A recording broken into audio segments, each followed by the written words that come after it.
We are here in Chicago at Ultimate Ninjas Naperville, the site of UNX Major 1 Men's and Women's Final. Hey everyone, I'm Evan Dollard, and with me, Grant McCartney, the Island Ninja. Now in the men's and women's semifinals, we saw some wild performances, particularly on the women's side. Yeah, I mean, a shocking upset early. Jessie Lebret going out on the third obstacle here in her home gym.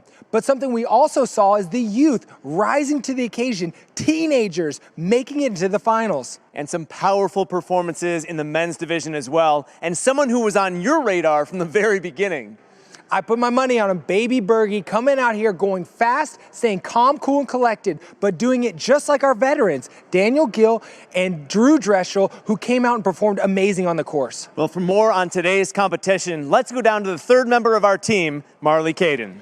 Stand by, I'll give you the signal. Thanks so much, guys. In our semifinal round, we did not see a single competitor, male or female, finish the course. The slide-by-slide third obstacle proving extremely challenging for all of our athletes, and we lost several of our men on the flying doors, so we'll need to look out for that. Now with run one just ahead, you can hear the standing room only crowd behind me. We are ready to hear one of those athletes hit this buzzer. Thanks so much, Marley. Yeah, this is going to be insane. I love how hyped up the crowd is. We're hyped up. We want to see that buzzer get hit. And this is the competition format that we're looking at. For both our men's and women's, it's the farthest, fastest, and your score is the last obstacle completed. We have 10 competitors from the men's division, 10 competitors on the women's division. The top 5 advance to a second run, and the best of your 2 runs counts.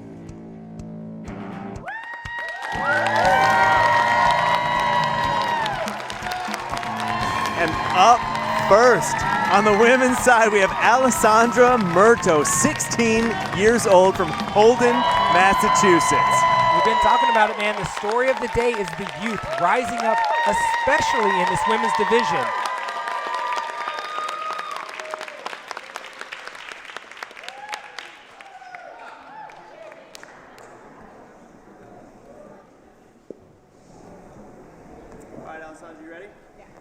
Krista Ganji, our course judge, calling it for Alessandra, and we are kicking off the finals right now. We're here.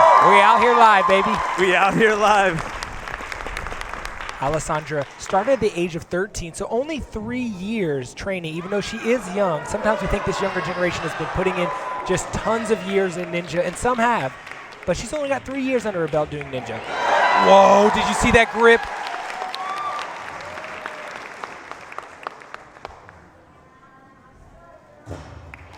Nicely done.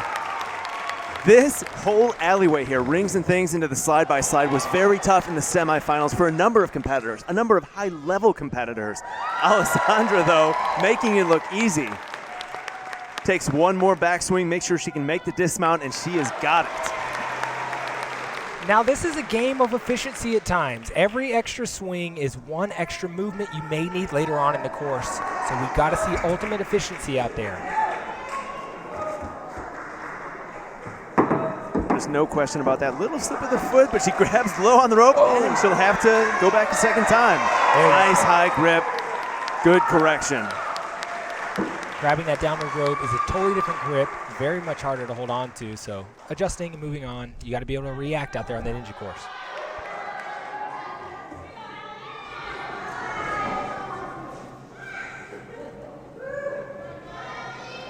Nice full extension, reaching out to that loaded rope. The hand placement is critical.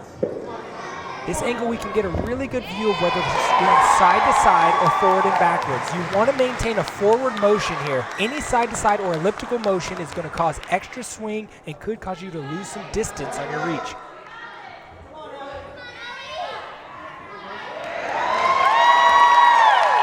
Got to get past that white line. Touching that white line is out. Krista Ganji, eyes on that as the official judge, making sure no one touches down on the white line. Got to be past it. Alessandra asking for the time right now. 2:05 is where she was at when she finished that obstacle. So she's got a little less than 2 minutes to continue through this course. 8 obstacles total for the women. And this is a tough one right here. on the edge. Those bird box holds right there, all fingertips. And she's a little hung up right now, 0 momentum. As you can see down here in our bottom angle, that grip, oh my goodness, it's so important that you can lock in all 4 fingers if you can, maybe even the thumb for a crimp grip. That is very tough, but great job, Alessandra. Yeah, it was tough. She got into a little bit of a dead hang there. Early on, though. Here's where she almost misses that ring and bobbles it, but finds her way into placement there with her left hand. Could have gone out early due to that. And then right here, she had to make another correction. A couple bobbles out there. A couple bobbles, but I mean, 16 years old. This is the biggest stage she's ever competed on, and she made adjustments like a professional. Yes, and sadly, that last adjustment there on the edge, just adjusting and sliding off. And a big smile on her face. We love to see that. Athletes having a great time out there. Look at this crowd. They are excited. I'm excited, and I'm stoked for our next competitor, Megan Rowe, 22 years old, a rock climber, so she's got the grip strength which you're going to need on this course. Yeah, no question. Of these 8 obstacles, so many of them are suspended, which is incredibly taxing on your grip strength. All right, Megan, you ready? Yeah. All right, on you. Megan Owen says, yeah, I'm ready. Time starts as soon as you touch the first obstacle. So unlike the normal countdowns, it officially starts as soon as you touch the first obstacle there. Megan Rowe has been on American Ninja Warrior this recent season, so she's got some of the experience on the big stage with the crowd and the camera.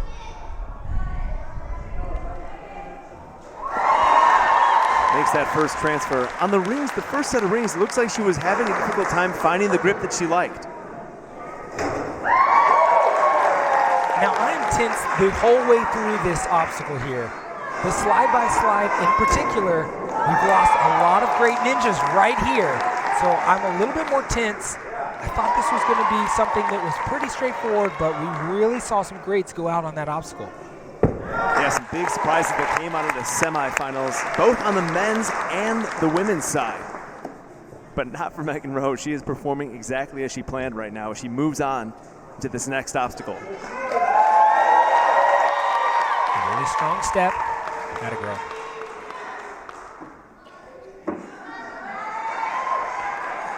Working those feet.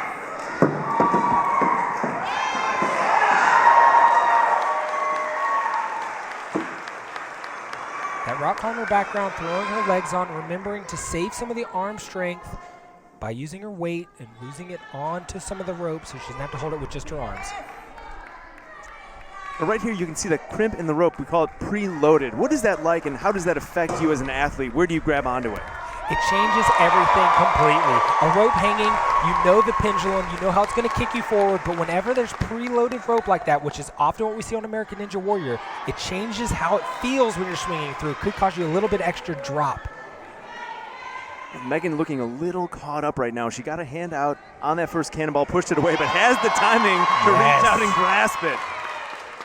Oh no! Man.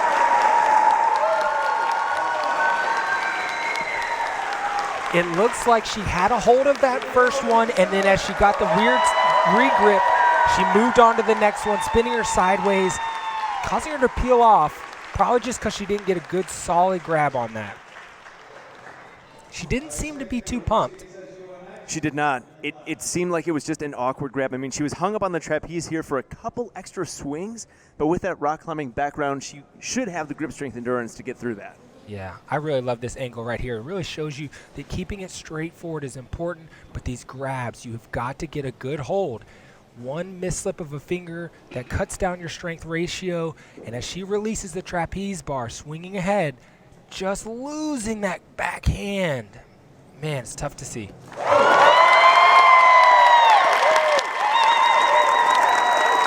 Well, still a few more competitors to come. We'll see if that's going to be enough to get her into our top 5 spot. She can have another chance to run at it. But right now we have one of our pros, Jessie Graham. Let's get it. Yeah, whatever. We about to do it. Jessie Graff is actually not a show-off. She is not one to just come out there doing the flashy stuff like maybe I would, because she is probably warming up her shoulders. Knowing her, she likes to do that where a handstand, she's pressing into the ground, warming up those shoulders. I'm excited for this run. You can watch all the action on unxnow.com. Jessie taking a nice big breath there. Yeah, you're maybe not the showman that you are. I act up a little bit out there, I'm not going to lie. If you didn't get to see her qualifying runs in earlier qualifiers or in the semifinals, go back and check those out. Things went great sometimes and not so great others. But she is focused, it looks like, for this competition right now. She is focused. She's got chalk all the way up to her elbows. She's up to her elbows in chalk right now.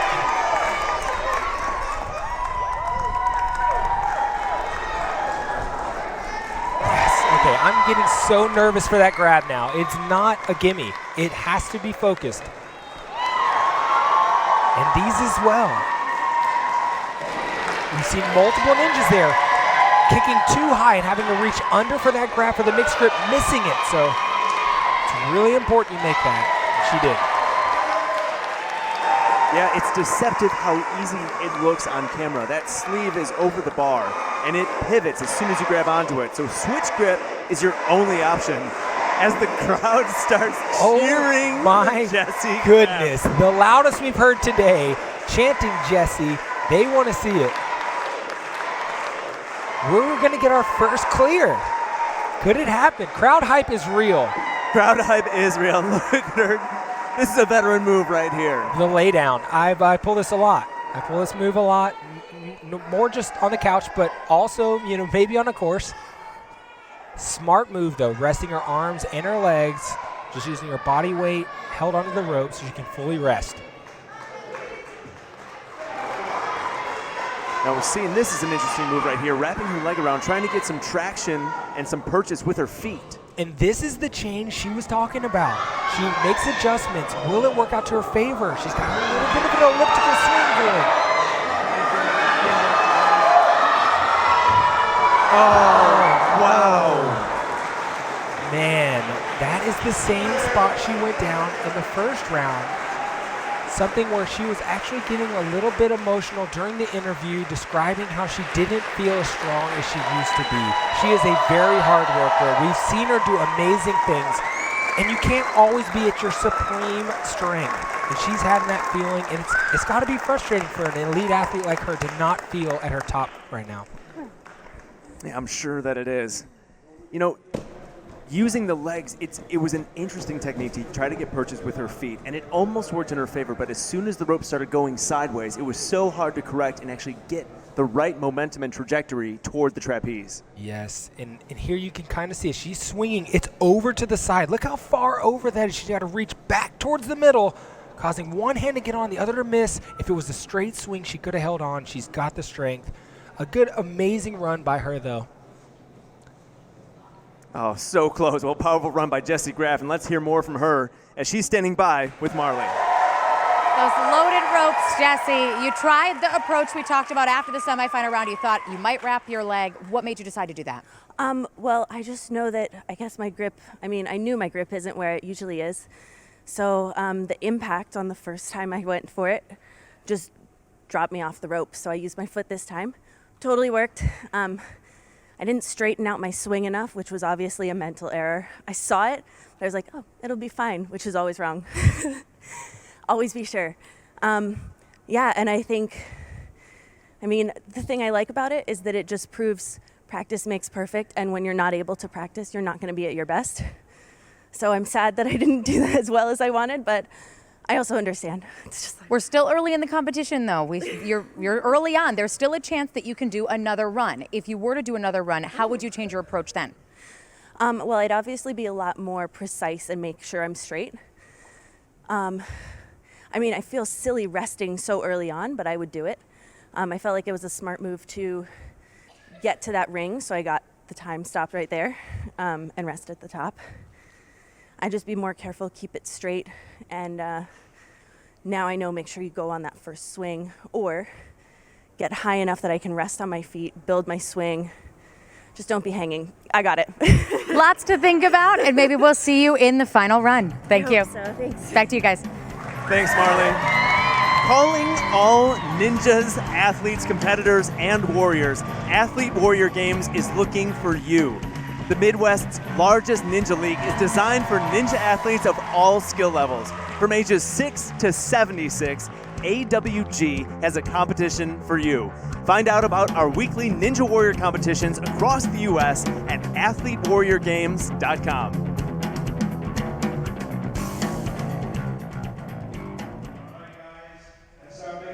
And Rachel found an athlete and a warrior about to tackle this very intimidating course. And she's coming up at 16 years old. She's got that black belt in karate, so you know she's disciplined. Running a course last time, doing very well, but also doing great in her qualifying course run. She's got first. Very focused. I've seen her do well in ninja competitions for years. She's got a background in it, even though she's only 16 years old.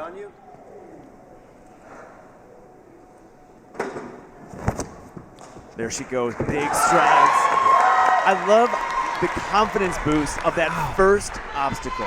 You know, you get the blood flowing, you get the good strides, and you're on to the next obstacle. She's been doing gymnastics since she was 3 years old, so she's got extensive background in all kinds of disciplines. Oh man, this alley makes me so nervous right now. Just seeing the competitors go down there, who I know are strong enough, the technique does matter. She is moving at the chalk at only 30 seconds off. Yeah, really good pace out of Rachel right now. I mean, she wants to qualify top 5. She's made it this far, made it through the qualifiers, and now she's on the biggest stage of her ninja career. And she wants to take it all the way. Great reach. Keeping those feet on the wall. Throw it up on the rope. Excellent. She's going to have to turn around, though. There it works.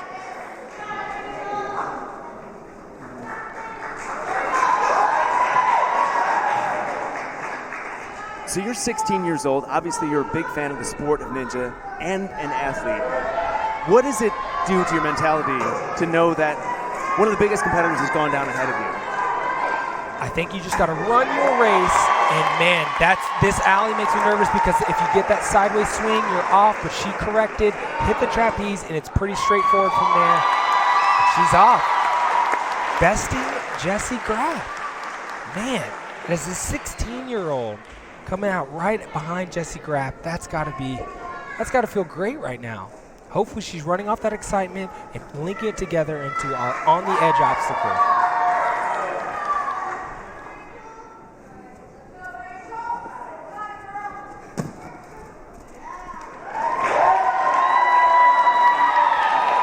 Nice big extension on those legs, building up that swing, launching to that first bird box hold. On the edge is this obstacle. Oh, and she slips off, can't hold on, and that is unfortunately the end of her run. Minute 28 to the last completion of that obstacle. Fist bump from our course judge, Chris DeGangi. So they're just going to show you replay, and then they'll come back to you just real quick. Looking very strong up until that point. Good look right here on that slide-by-side. Nice focus, good composure, especially out of a young competitor.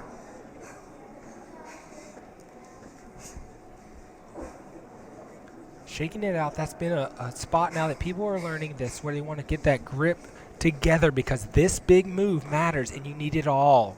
Luckily she's got, it's like 7 of the fingers on there. There's one, the pointer finger on your right side, just hanging off. The thumbs are also loose. Now this is where you're only going to get about 3, maybe 4 fingers, and you could see her grip was open-ended where you want to be crimping that down, aka pulling those fingers in tight so it holds.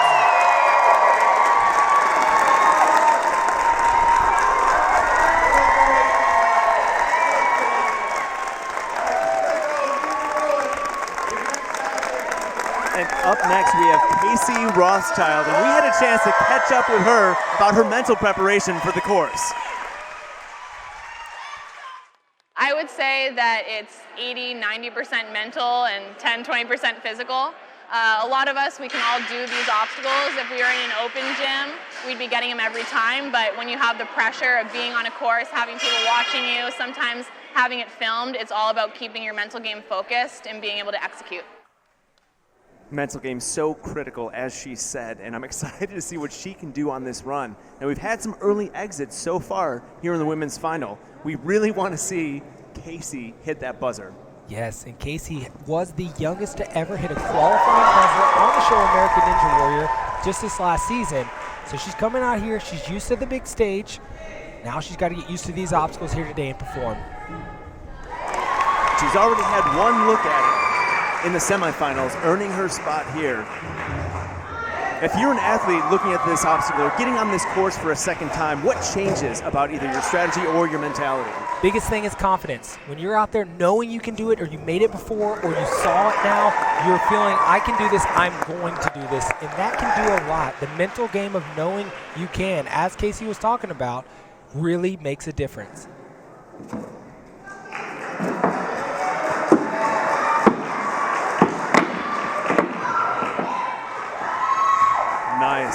Nice efficiency through that obstacle.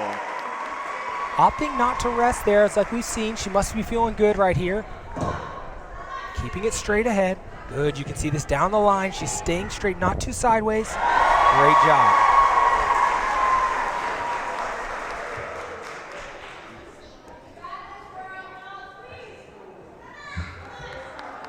Oh, getting a little sideways, but that's all right. Great job. Remember, every pull to a sideways move is going to shorten your reach. Everything to the side. So you really want to keep a forward straight line going down there, because you're talking about a game of not even inches but millimeters. If you have more of your fingers on the hold or not, can cause you to fall. She's barely over 90 seconds here, not taking much more time to rest.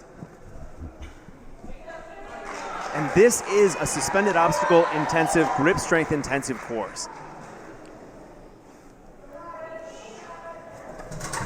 Oh, just overshoots it. The back couple fingers sliding off as she overshoots that.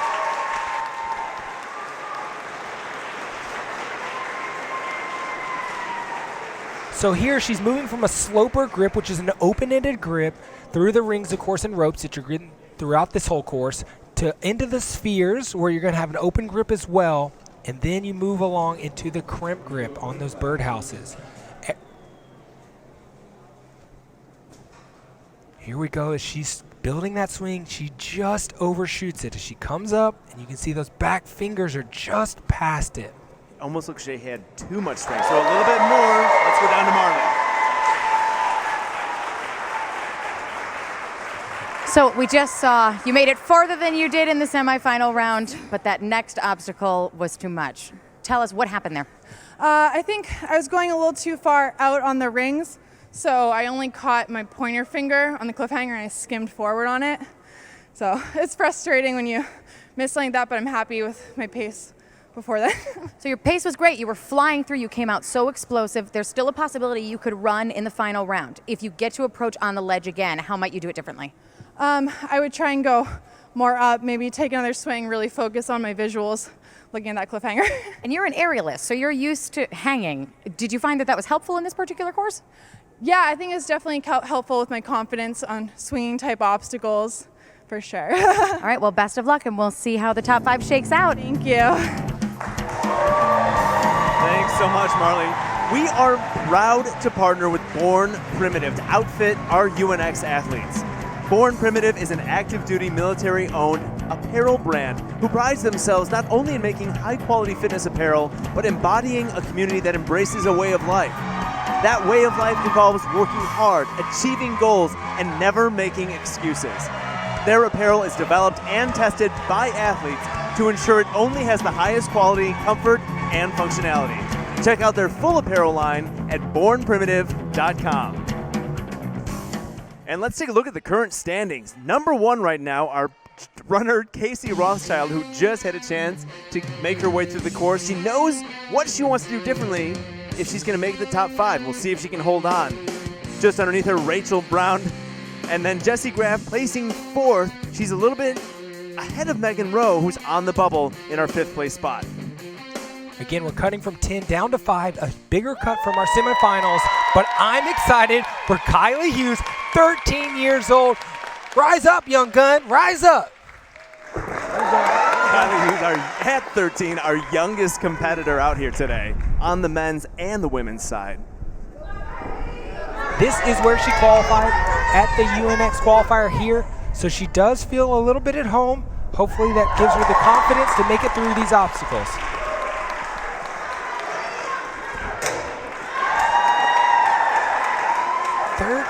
Years old, man. Amazing. Love it. Every lache, you can hear the crowd. Every successful grab, they're cheering her on. Them and me both, man. I want to see this young gun do her thing. Now, Ethan Swanson is our course designer, and it is important to have that home court advantage, but these are all new obstacles that these athletes are facing, that Kylie is facing. But how important is it, or how much fun is it to be a hometown hero, to have the crowd at your back? Yeah, we can really hear this crowd getting behind her. And they deserve to cheer her on, man. She's doing amazing. She deserves this praise. She's doing great for only 13 years old. A lot of swing here on the rope. There, you can hear them. Stop your swing, girl. There we go. Straight ahead, no side to side. Building that swing, launching to the trapeze. Catching it at almost chest height as she grabs it. Very well done.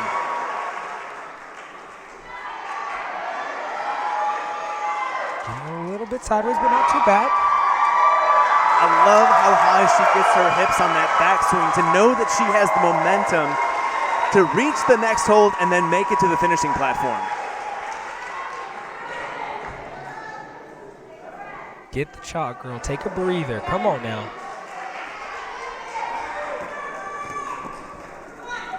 I mean, she took a breather, but not much. Kinda. I mean, she must be feeling confident, which I also appreciate. Make this grab. Yes. Turn it in. I love that. Reaching out, turning it in right away. Amazing job. The crowd loves to see it.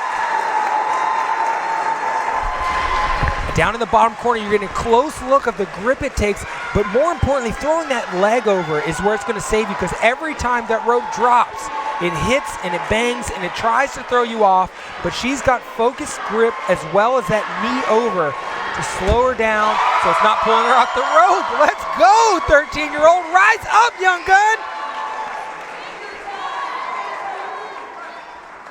Even the crowd yelling out, take your time. She still has 1 minute and 10 seconds. But this obstacle, no one has completed yet. I failed in the fast forward. What? She just dove right at it, locked it in. One more transfer right here. Oh my gosh! Let's go! She sees it in her own face. Don't get too crazy. Focus here, focus. You can wobble off of that. She's done it! Get there, girl, get there! And rise up, young gun! Rise up! Let's go! Let's go!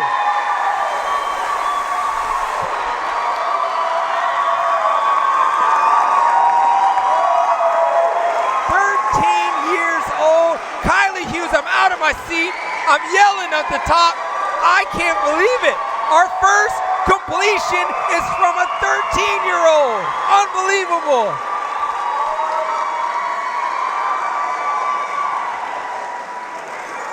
What? I'm still catching my breath, Grant. That was so exciting to watch. She just kept the momentum going throughout every step of the course, barely taking a breath between obstacles and just locking everything in. Man, the biggest thing I can't believe is just diving right away, not even overthinking it, just going for that put a ring on it obstacle. But her fundamentals here, straight ahead, straight down the line, you can see the excitement in her face when she makes every catch, and specifically on that ring, put a ring on it.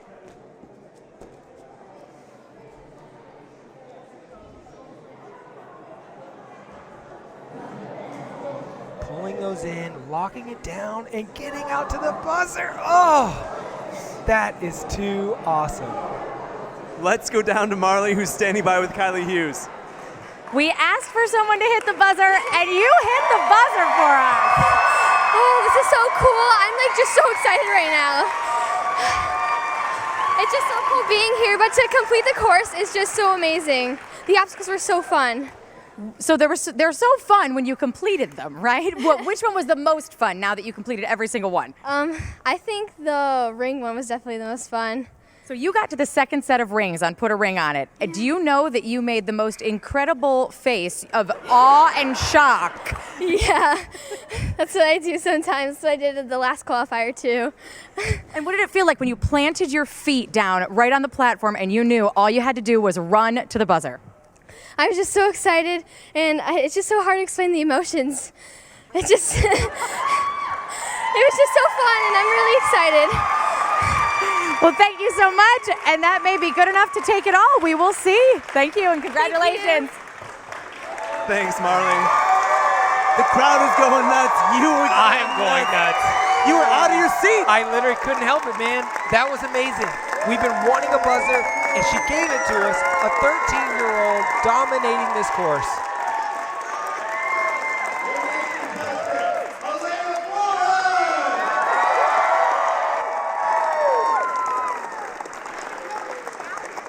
And up next, Elena Borg is 15 years old. We have 3 15-year-old female competitors.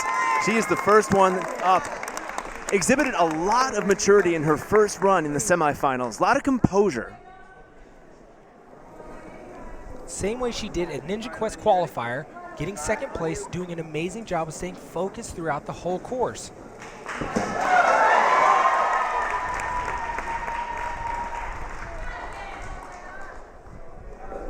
It's almost somber, her approach. Very focused.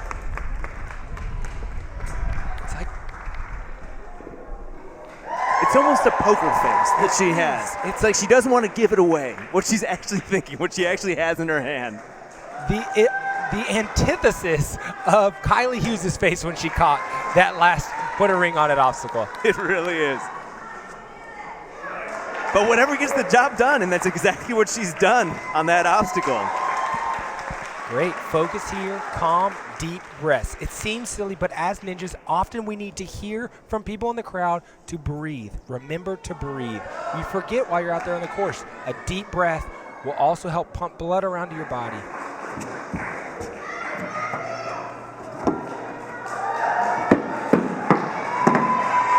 Good reaches, no mistakes there on that obstacle. Yeah, it seems that her mental game is super strong. It's very on point right now. Everything is so intentional. I like this, that full extension.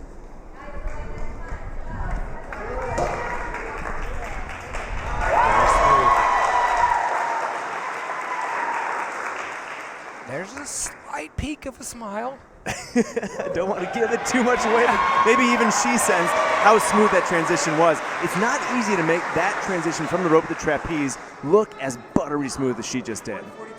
To get this far along in the course, you have to start thinking, I've done a good job so far. Now to capitalize on the final back half. I think she's starting to feel good. Hopefully she's feeling in rhythm.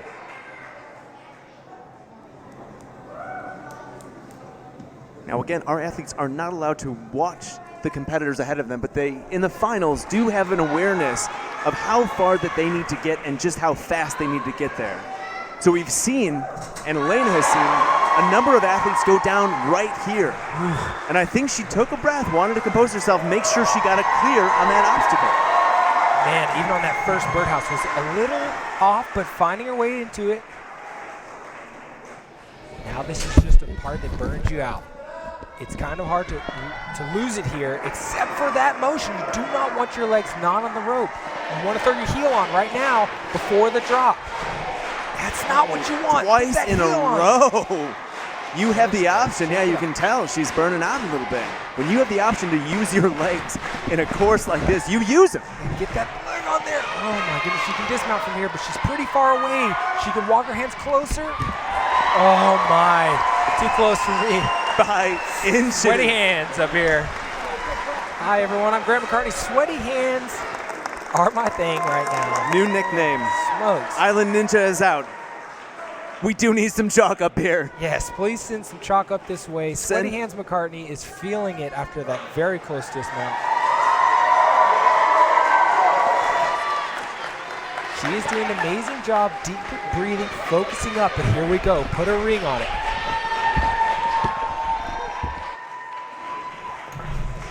Locks it in. Can we have our second female finish this obstacle?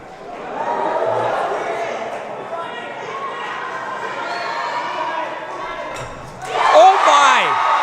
Oh my! Hold tight though, you can still lose it here. You need to finish the obstacle. We have another! We have another! Oh my goodness. I have to assume that the ninjas are watching the smoke come up. They have to know it's happening. Our youth is coming out here and rising up. 15-year-old Elena Borg. Oh my goodness, we have another back-to-back. And still, look how stoic she is. Yes. Every step of the way. The same face that we're seeing right now as she makes her way through this obstacle is the same way she looks when she hits the buzzer. Not giving anything away. Just focused and composed throughout the course. Man, on this birdhouse right here, as she's going through it, it didn't seem so locked in when she reached out to the next one. It almost like she bobbled it, but then found her way through. That could have ended her course run right here. But she finds it and locks her thumb in around the outside, securing it in place.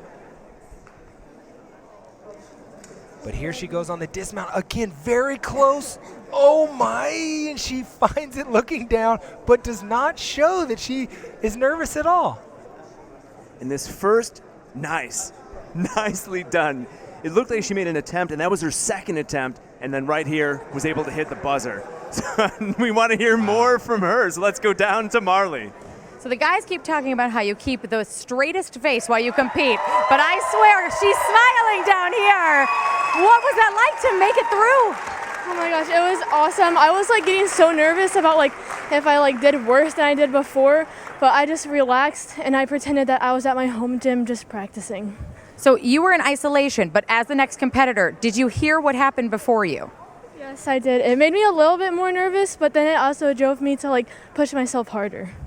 All right, well, we'll have to wait and see what run 2 is going to look like, but you are the second person to complete the course, second women, no men yet. I'm so excited to do it again. A sigh of relief. Now go take a breath.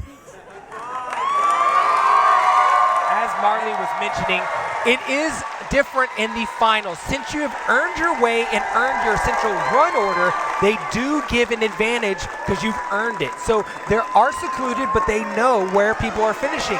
That allows them to get a slight advantage, but the advantage that they earned in the semifinals.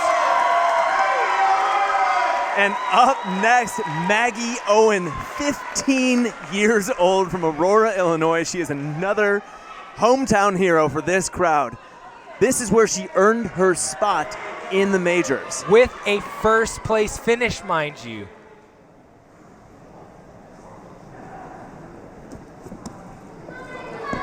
Big strides to stomp the agility steps. Good, strong start.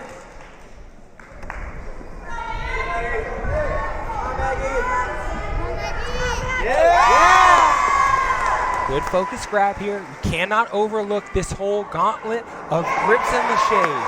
We've lost a lot of great competitors right here. Big height, nice grip. She really locks it in, gets to that ring. So much ninja action today, and you can check out all of it on unxnow.com. Not opting for the chalk. She must be feeling good. Hands aren't like mine, so sweaty right now. Wanting to see this youth really dominate today, and they are doing it.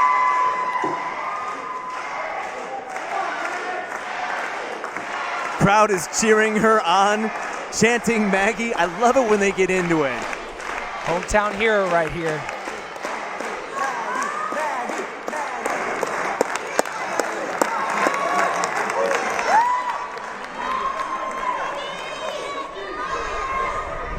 A little bit of extra time lining things up, and it pays off. Man, that looked good, though. Releasing with that forward grab. It didn't seem out. It wasn't far stretched for her. It feels calm. I think she's going to even get faster every run. Very efficient, and again, not taking much time between obstacles. Already onto the rings and looking to launch this first bird box. Got it. She was coming in a little hot, down in the corner. You can see her grip, really getting all 4 fingers on there is really important, but also the thumbs, if you can lock it in underneath, gets added pressure. Making light work of that obstacle. It is not easy. It's not easy at all, and it really comes down to precision. Like, you need to be able to grab in the right spot at the right time and really capitalize on your momentum. When you're at that peak of that swing, you're a little bit weightless. Yeah. You can hold on, really lock in the grip before you have to go for the next one. Maggie doing a great job here of throwing her knee and foot over knee so she has a leg on for the drop, hopefully saving a little bit of grip strength each time that rope drops on her. Whoa. That was looked like she was thinking about maybe taking an extra swing, but went ahead and just landed toes down, but backwards and making it. Boy, I tell you what, Grant, things are really heating up in the women's division. And as well for my nerves. Oh my goodness.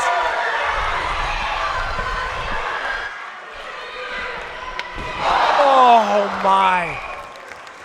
I can't believe she made it on the first round. To be honest, she nicked it on the way in and just barely got the ring around the trapeze bar. Yeah, it was such a sketchy entry into that obstacle, that first rung, and then unfortunately overshot it on the second rung.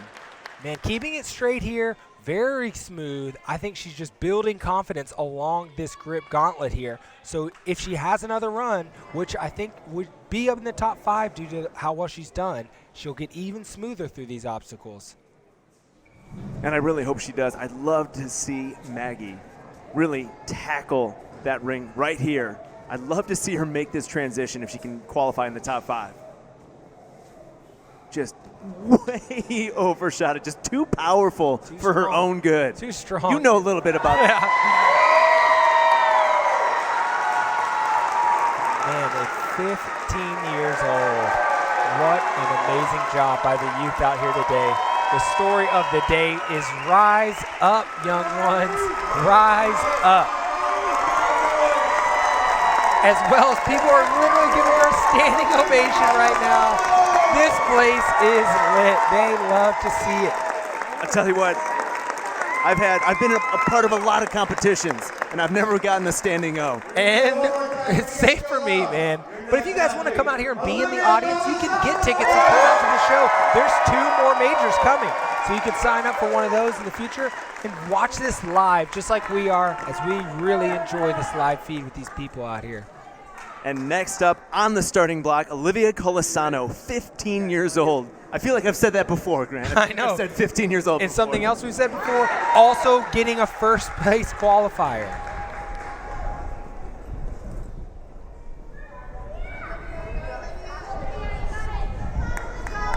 Now we see this sometimes with the athletes, chalk on the thighs, like chalking up the pants. Is that just in case, or what's going on there? Yeah, you never know when something goes awry. Maybe when you're swinging through, you get nervous and you grip too hard, or your hands get a little bit sweaty. Maybe mid-obstacle, if you can get a quick tap of the thigh to get some chalk on your hands, it's really helpful.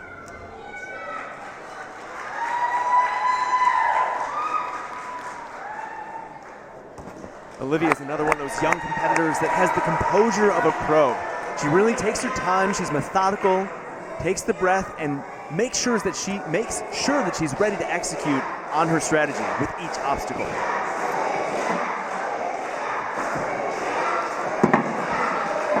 Nice big moves through the wall traverse.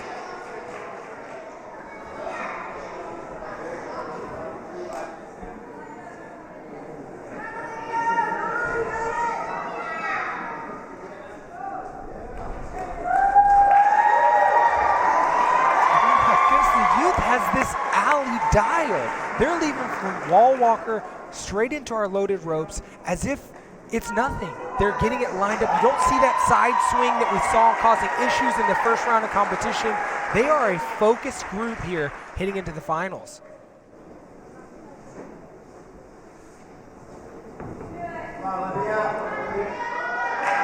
Olivia taking a moment to chalk up and catch her breath, and she'll need it. On the edge is taking out some top competitors today. It's not, I mean, we've seen some really incredible performances back to back now, but that doesn't take away from the difficulty of this obstacle. Again, that grip is so important. Notice she's locking that thumb around the outside in the close angle at the bottom. That thumb is crucial for grip. If you lose any finger or any additional finger you can add, will give you just that a little bit more strength to make it through.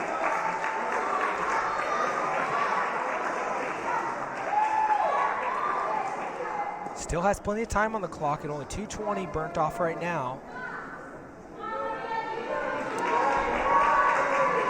I like how intentional she's being with her legs right now. Ooh, little slip up there, but she had it in place as a safety. And that's definitely conserving some of her grip strength.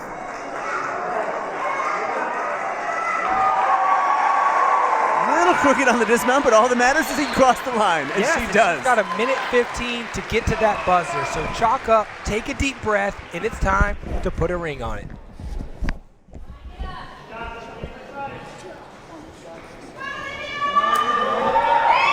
Let's go, Olivia. Our penultimate, our second to last competitor. Oh! What happened there? It all happened so fast. It's a finicky obstacle. What did you see? So all it was that one side was a little further out. Again, because the trapeze bar links in the middle, it causes the tips of that trapeze bar to be really wobbly. She had one side a little bit further. Well, incredible performance. Definitely impressive nonetheless. Every step of the way. I like this move through the wall traverse. Just big, strong, confident moves.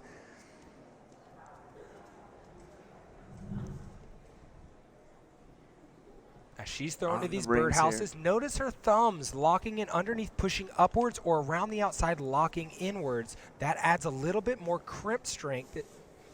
As she dives on, notice one ring gets a little bit wide, and that's all it takes because it can tip up and down. She's just as surprised as we were, but she was fully committed. She was fully committed, and I really do think she's such a versatile and strong competitor that if she makes it top 5 and can get to that obstacle again, she can make that correction and really lock it in. Remember, you guys, 10 women competitors narrowed down from a large field of qualifiers into a semifinals of 14. Now we're cutting that 10 down to 5 with our final competitor of the women's final first round, Barclay Stockett, the Sparkly Ninja. The Sparkly Ninja, a fan favorite in the sport of ninja from Houston, Texas. Big smile on her face. She loves this stuff. Yeah, she does, and she's great. She's got a lot of awareness that she's learned from gymnastics, but she also does an amazing job at grip strength, and this course plays to that advantage. All right, Barclay, you ready? On you. Krista Ganji with the call, and Barclay is off to the races. Shoot, you could have heard a pin drop before she took off. Holy smokes.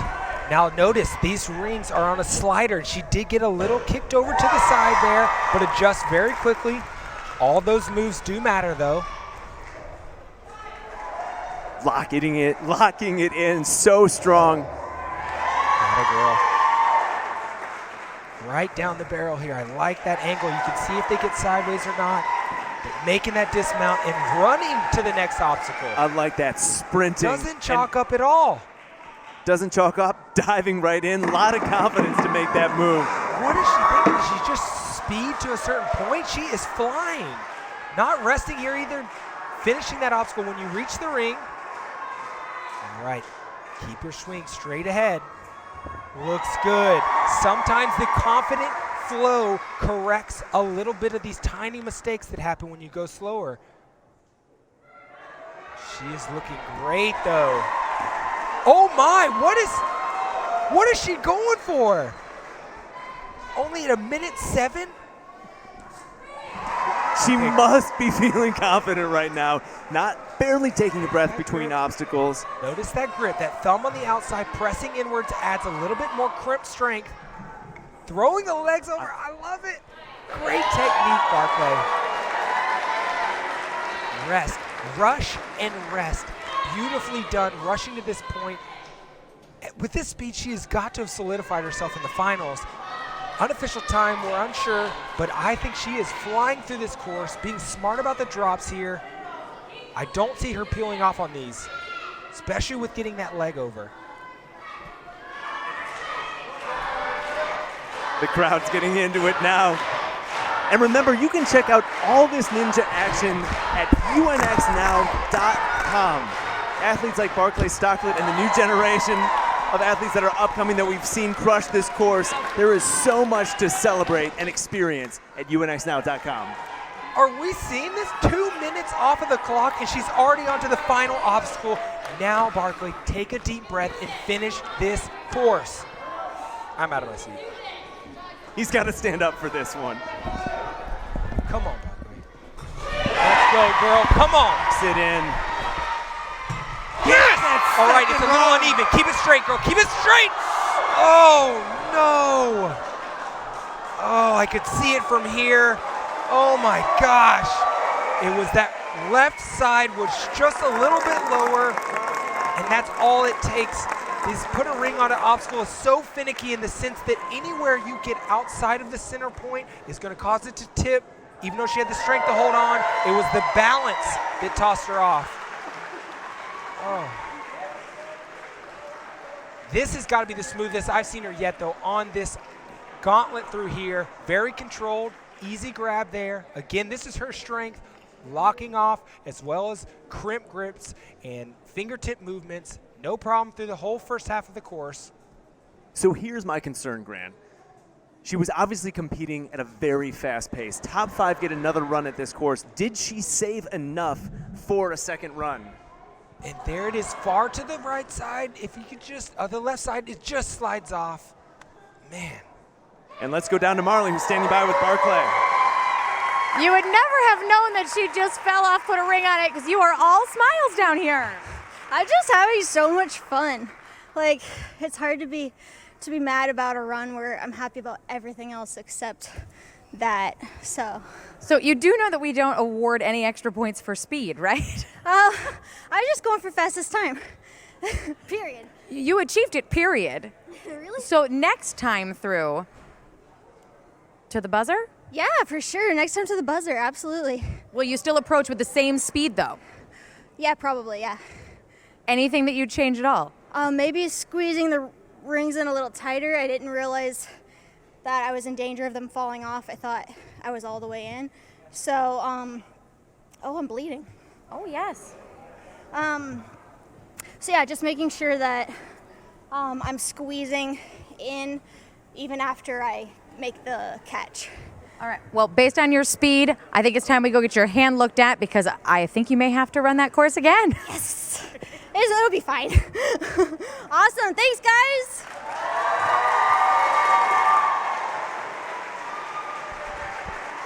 Well, thank you so much, Marley. So fun to see Barclay. A little bit of blood. She's bleeding from somewhere. Yeah. She's got to go figure that out before she runs this again because she is sitting at number 3 in our top 5, so she will be facing this course again. Her speed, so fast.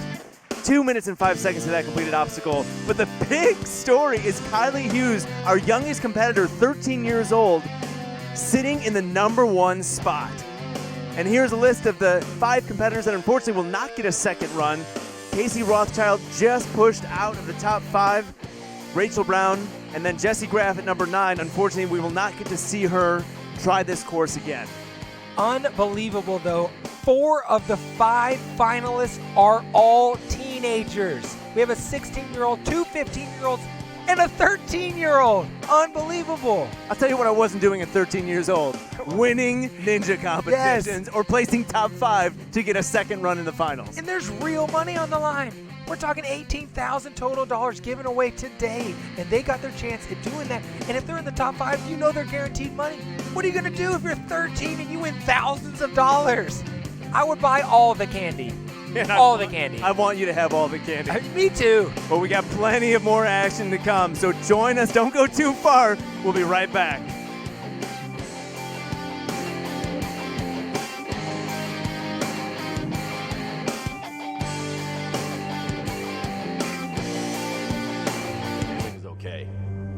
Everyone's going to get knocked on their ass. It's how you respond to the pain that defines you. Learning to thrive in those moments of discomfort, because that's when the battle is won. Born primitive, made for the modern savage. I'm super excited to be part of the AltaFit at Home system because I think it's a great way for people to have ninja at their house. At the gym, I see kids training starting at age 6 and then going all the way up to age 75. And so we are making AltaFit at Home versatile to all of those different ages so that way they can train at home and they can train up to go on these bigger obstacles and then eventually the UNX.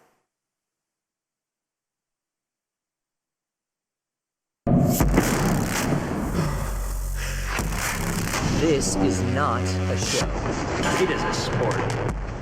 Here, we aren't just contestants. We are competitors. The home for the sport you love. UNX Now is a new streaming network. The home for all things ninja.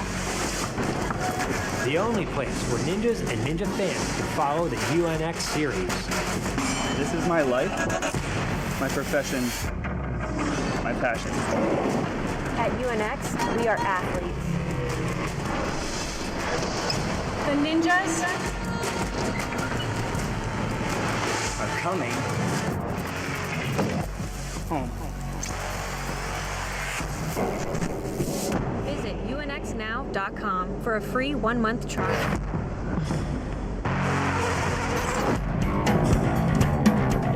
Welcome back to Ultimate Ninjas Naperville. We are right smack dab in the middle of our UNX Major 1, the men's and women's final. We just saw 10 women, 10 all-stars cruise through this course. Well, some of them did. We had some finishes, some unexpected falls, but the big story is Kylie Hughes. You're right. The finals in general, loaded with the youth. 4 of the 5 finalists in their teens, 16 and below, but Kylie Hughes, unbelievable, 13 years old, coming out here, making her way through the course and hitting a buzzer. Our first buzzer as well through our entire semifinals and finals course runs. That's true. Not only did she hit the buzzer, but as you said, the first one, she set the pace, she set the tone. 13 years old to be able to do that is absolutely insane. But something that we bring up a lot in the ninja community is the sin train. Somebody makes it, they make a hole, they make a climb, they make something happen, then everyone starts doing it right after them. When one person does, they learn it's possible, push themselves with a little bit more confidence, and it's crazy. The conductor of the sin train today is Kylie Hughes. So wild. I mean, it's so amazing to see her compete and to set that pace, and I'm wondering if she can do even better in the next round of competition. But right now, we got the men's division. Our top 10 athletes, the UNX Major Finals is coming up right now.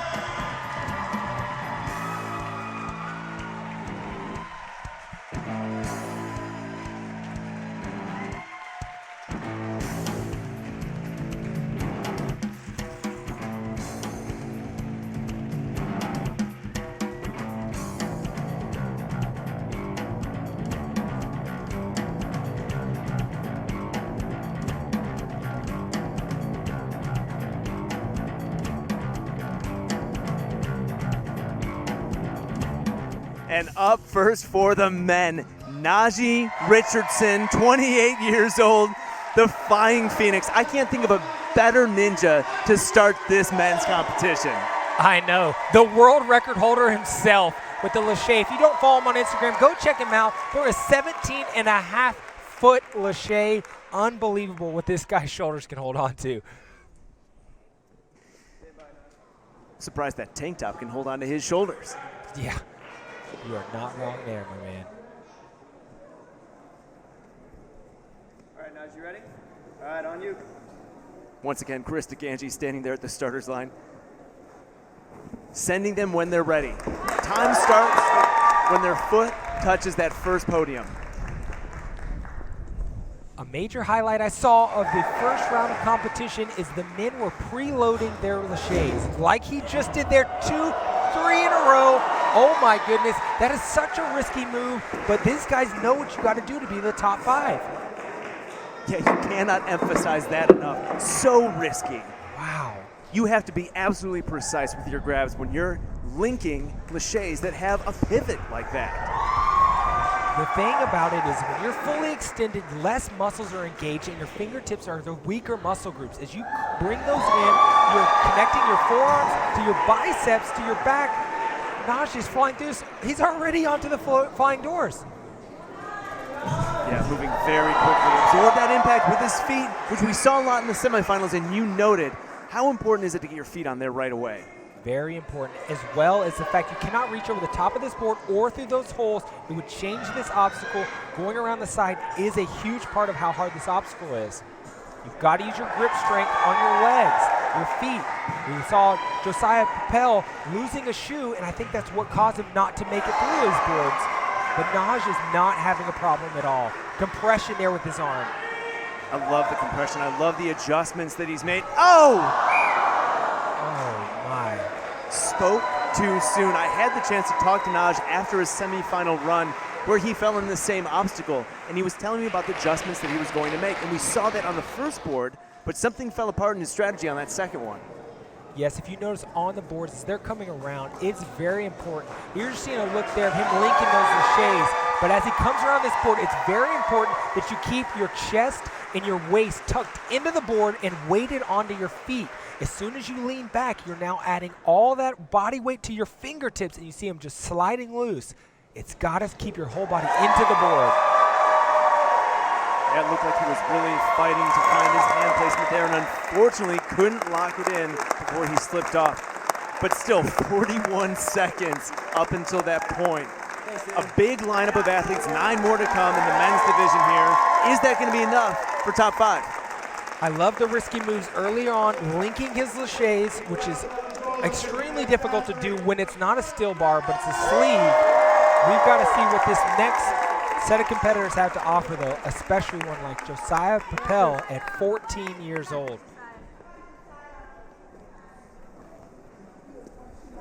I wonder if he's made any adjustments from his first round where he lost a shoe. Maybe he's got some veteran advice on tightening up his shoelaces before he runs the course.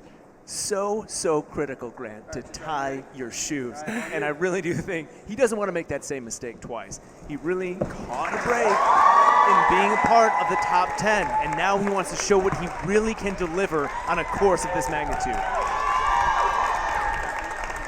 Again, he shorts his swing on purpose to keep that swing right away on the next set of rings.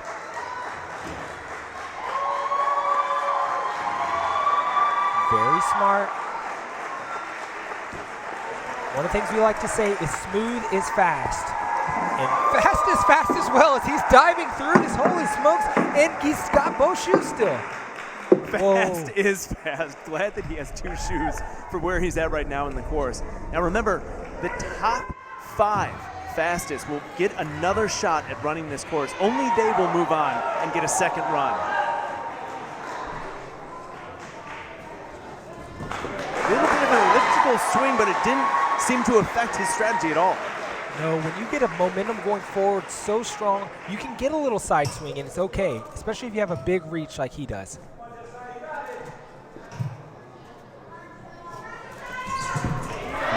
Good, using those feet. It does kick the board out of the way, but it allows you to slow down a little bit.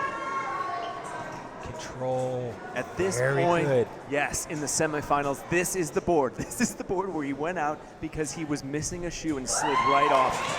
The judge having a really close look there. The thumb was getting very close to the top of that obstacle. quick move to the second board. He is fully extended. Interesting. How much finger grip strength do you need to be fully extended like that, legs having no purchase whatsoever on the board? I'm really curious to find out why he decided to hang there for a little bit. Maybe he banged in the board, maybe he hit something. I'm curious, but all that matters is he's only 2 minutes off of the clock, 2 more to go, and only this set of obstacles. Now, in this part, in the finals, the salmon ladder and the rope rodeo are one obstacle. We don't want people thinking that they should have to hang and rest to make it through the first part. We want to see them get all the way through. So it's now one obstacle. That's all that stands in the way between him and the buzzer.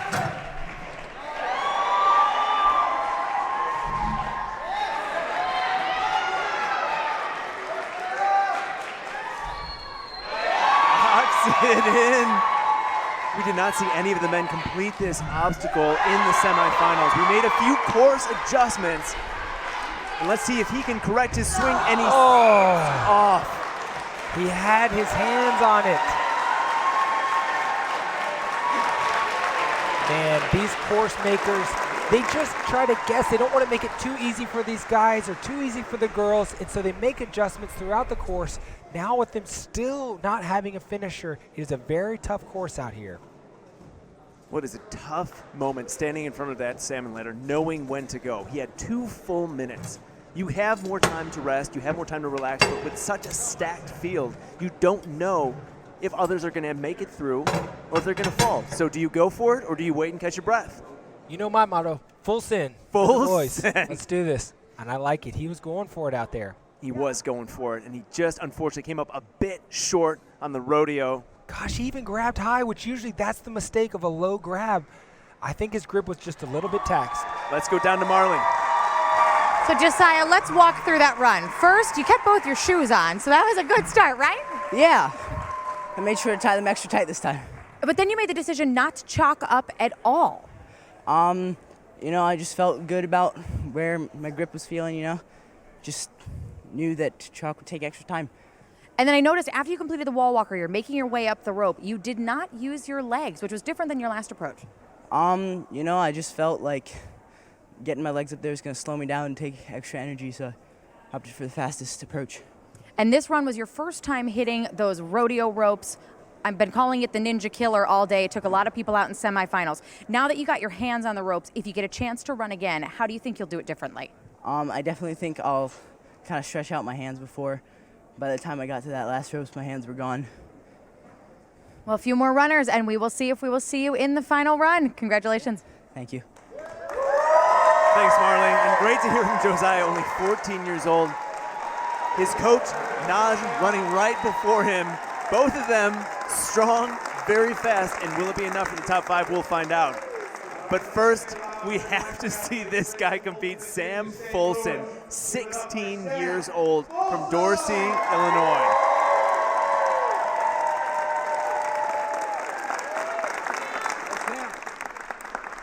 Little nod to the crowd. I like this composure.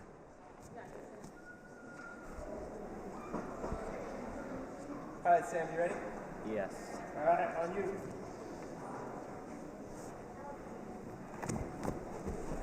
I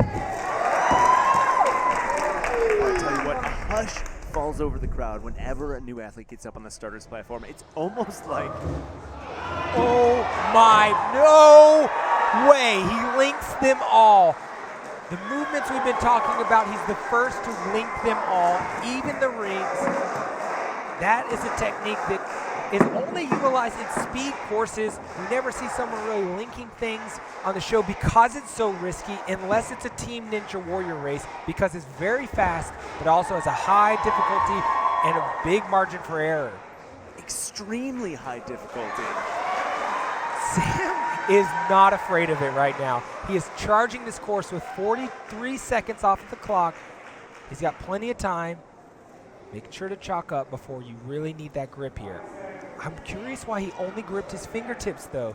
You might want to get some chalk on the palm of that hand. I know how I grip it. It's very important to hit the base of my palm. Right now, you can see his palm is on there, but he's only chalked the tips of his fingers.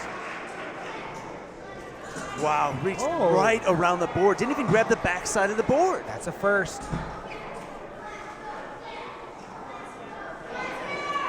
I like it. He has a clear game plan. He knows what he's going after and doing his best to be as efficient with every move as possible.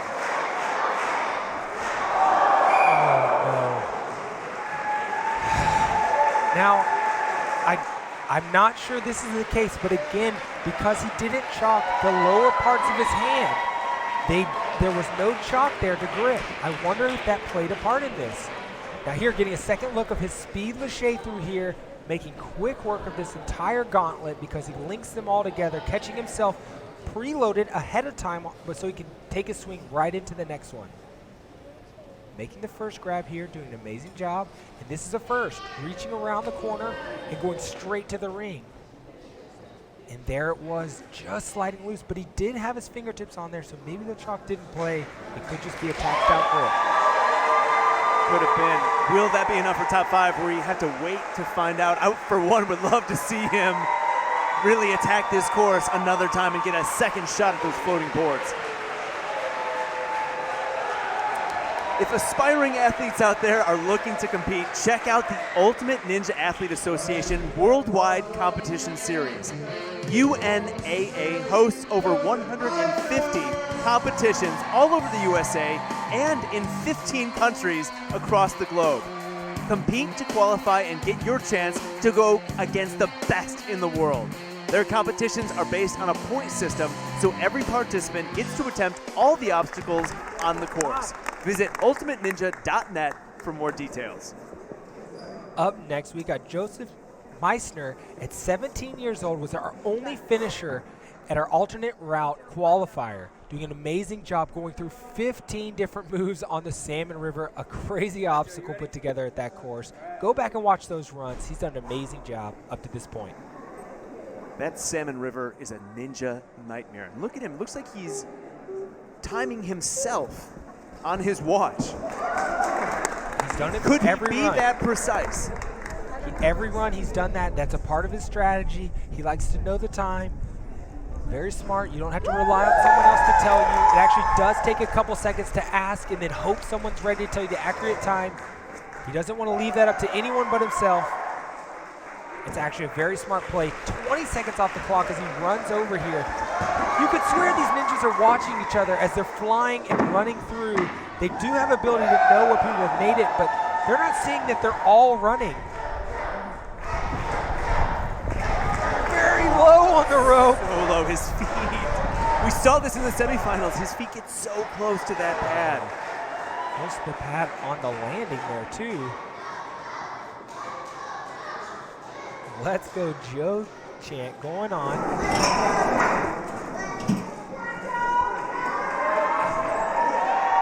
So grippy with those feet. I love that. Cat is right onto that board. This is very important here. The transfer around the outside is the hardest part of this obstacle. That's where we're losing people, and just because they made the first one does not secure them on this next one. Very grip intensive. We get to lose anyone on the way to that first board. On the way to the second one we have, but right here. He's got to stay close. He's got to stay chest close. in, He's chest falling in. back. Chest in. Trying to muscle it. Whoa. Whoa. I'm not sure how he's holding on right now. Oh, my goodness. I spoke too soon. Unreal. I can't believe he found a spot to break and shake out for a second there.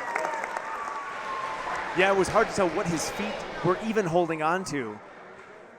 And now we've had several competitors on that same board go down. What can be done differently in order to make it through that obstacle? It's crucial that you keep your chest as close to the edge of that board as possible. Chest and waist. If you get either one of them kicking back, that throws your weight backwards, then putting all of the strength on your hands to pry yourself onto the side of it. If your waist is in, your weight is downwards onto your feet, saving your grip strength. But as soon as you get backwards, you'll come peeling off of it.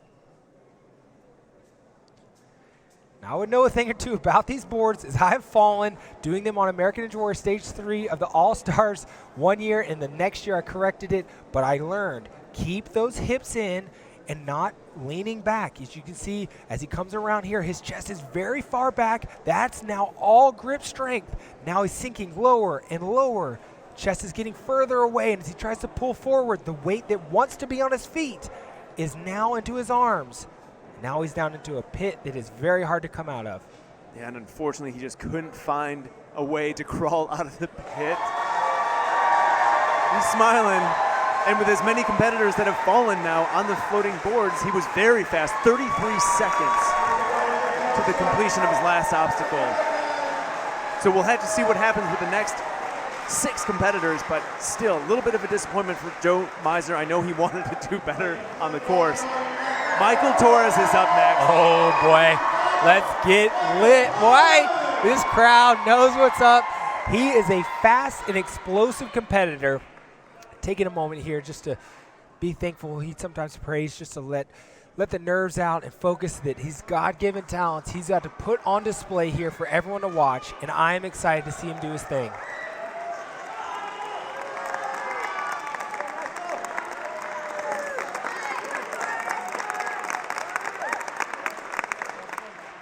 Now again, these athletes are not watching the competitor before them, but they do see how far they need to get and how fast they need to get there. So he knows that people are falling on the floating boards. What I don't want this to become is a race to the floating boards. We want to see finishes. We want to see these athletes hit that buzzer. Yes. And so far, no one slowed the pace. Everyone is only going faster and faster.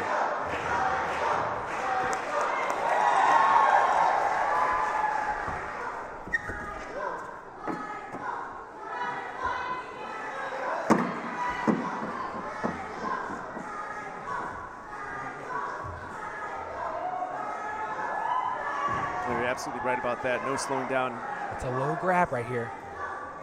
There he goes. Hand over that grip. If he would have used that as his top grip, he would have been in a very bad place. Luckily, this trapeze, you can get a little sideways. It'll correct it for you due to the way that trapeze is designed. If you get a sideways swing on one of these cannonballs, it's a different story. So a little bit extra on that obstacle that he wasn't anticipating. But the veteran that he is on courses of this magnitude, he was able to correct, be adaptable, and make it through.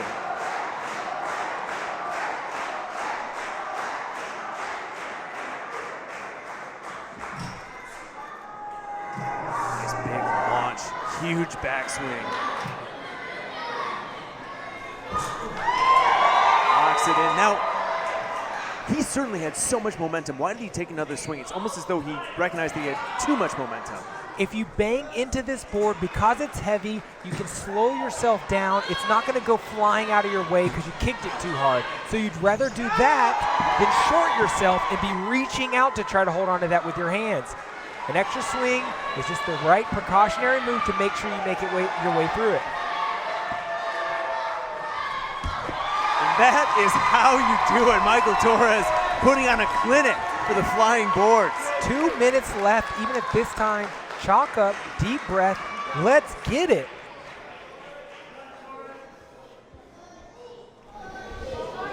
Let me know when 2:30. We have yet to have a male buzzer. No one has made it there yet. This rope rodeo has been a ninja killer. Can Michael Torres be the first to complete it? I know in the semifinals, your Monopoly money was on Kayla Bergstrom, coming up in a little bit. But I'm going to go ahead and put my Monopoly money down right here on Michael Torres.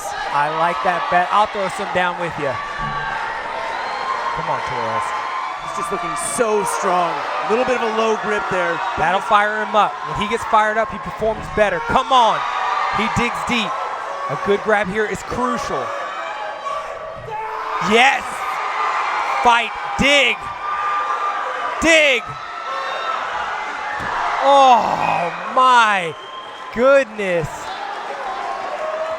That is the definition of leaving it out there. His grip all the way till the end. Losing it on a backswing. Man. Yeah, no question. He left it all on the course. I want to know, is it going to happen? Are we going to see a buzzer? We have to. We really do. We got some strong competitors upcoming. not the least of which Daniel Gill, Jake Murray, Drew Trestle, and Kayla Bergstrom. So I think we're going to see it, and we almost had one here. This right down the barrel here, as this is just a pretty much a taxing of the arms. That's all that first move is on the salmon ladder. It's just something to burn you up a little bit for when you get a hold of this rope. Look how low he is. Oh. Well, a brutal dismount for Michael Torres. Let's find out how his run went with Marley. The Ninja Killer strikes again. Those rodeo ropes taking you out right at the very end there. Yeah, I mean, felt good on the first one. My strategy was good this time. Get on and get off. It was working, but I was still over gripping on those doors again. Sapped a lot of my energy. And, 1 or 2 seconds faster on there could have meant I made the next catch. So after the semifinal round, we talked about how you needed to adjust your grip to try to get through those rodeo ropes. Now that you've done it again, if you get the chance to run again, more adjustments? Absolutely, yes. I still took extra swings places. My body wasn't in the right positions, and all of that cost me. Again, another good 5 to 10 seconds on the loaded rope, and that's that catch. That's it. Only a few more runners, and we will see if you're getting a second pass. Good luck. Thank you.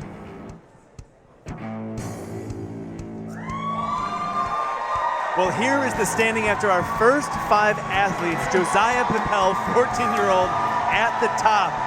And Joe Meisner, on the bubble right now. We have 5 more competitors to go. We're halfway through, and only the top 5 of our 10 will get another run at this course.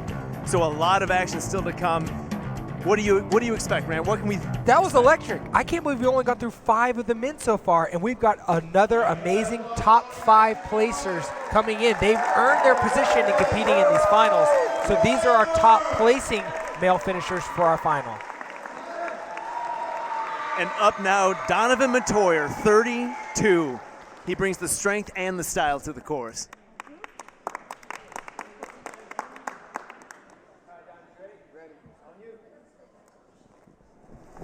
Some slight adjustments I hope he makes from the first round where he was locking off really hard on our loaded ropes obstacle. I'm hoping that it just comes a lot more smooth. You've been on these obstacles before. You know what you're doing, Donovan.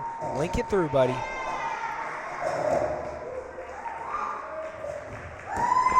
Oh, yeah. Oh, he's smooth with it. Oh, he's smooth with it. I like that it's clean. He didn't link those precarious obstacles, but he kept it clean. He kept it smooth, and he made it through almost as quickly.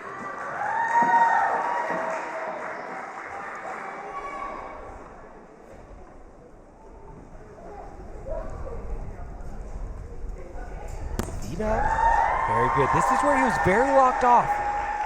Not a problem on the swing that time. So Nice smooth. dismount, so smooth. You know, he's got his glasses on during these runs, and they never come off. He's so focused. It almost shows his control. It's so much that he's not moving around that it doesn't shake off his glasses. Feet, good.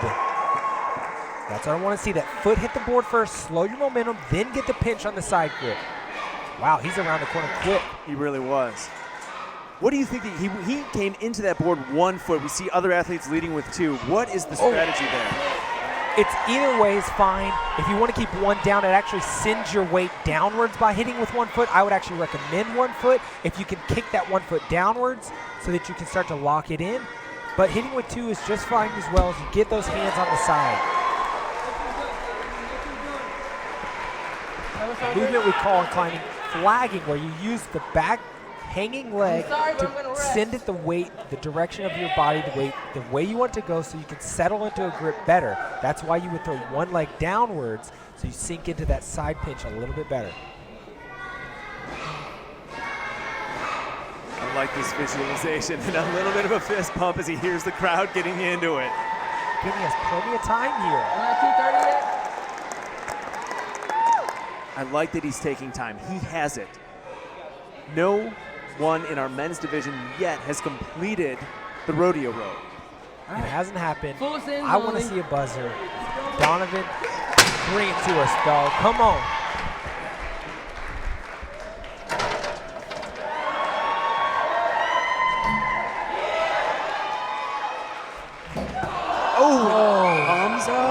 short.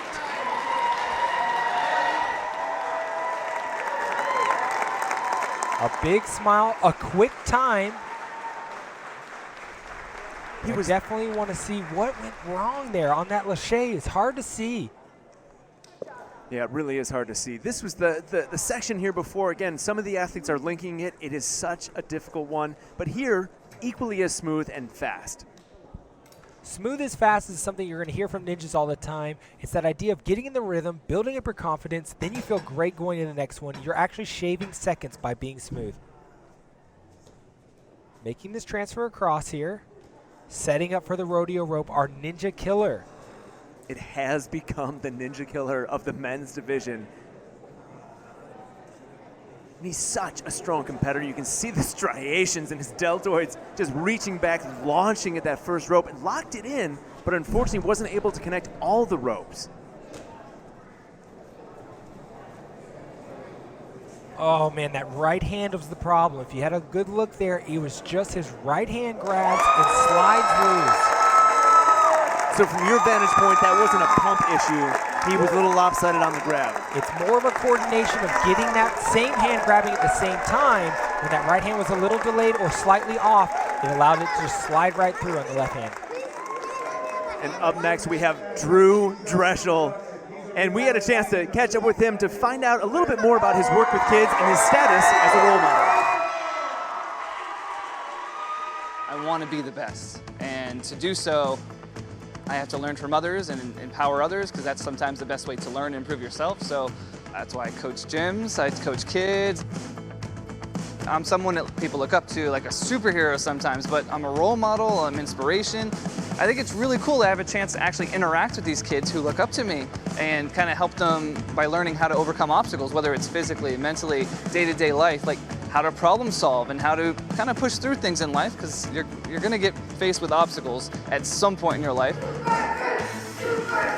It's a good place to learn how to do not only obstacles, but you make new friends. That whole good, positive sportsmanship and camaraderie is within the Ninja Gym. So I feel super lucky to have several gyms that kids can come, learn to do the things they want to do in a safe, controlled environment.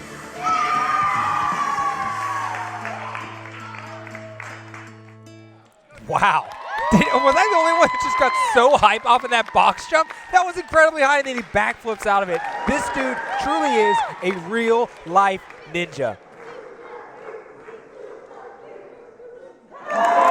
Oh, yeah, and he's also a showman. I love it, and he's here to perform. Wow. You can see his parkour skills on full display with the agility steps.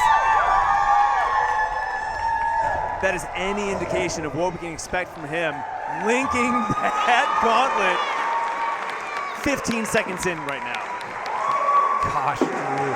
Actually, something I noticed, Drew probably didn't get the right movements he wanted in the very beginning there as it slid over on him in the very first obstacle.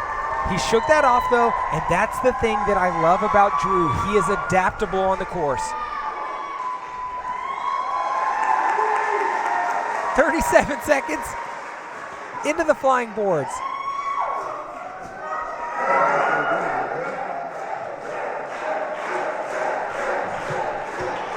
Am I allowed to chant for him here? Drew, I want to be in this chant too. I'm stoked for my man. He's doing awesome. Again, that's the second time we've seen them reach from the side of the board right to the ring. Not an easy move to do because there's a lot of pinch strength in your trailer arm. I love watching his hands making the transition around the board. It's very intentional, but so efficient at the same time. 1:14 as he reaches for the chalk. 1:14. Thank you. I mean, this is what I'm up. sets I'm up. Drew apart from all the other up. competitors. He can't handle it. I can't do it. Drew could be it. Up. If someone can do it, Drew could do it. He could be our first to get to a buzzer. Get there, Drew. Island Ninja is preparing himself in advance. I'm already lit. Let's do this. Oh, he knows. There's the salmon. Come on, Drew. Every grab matters. He is attacking.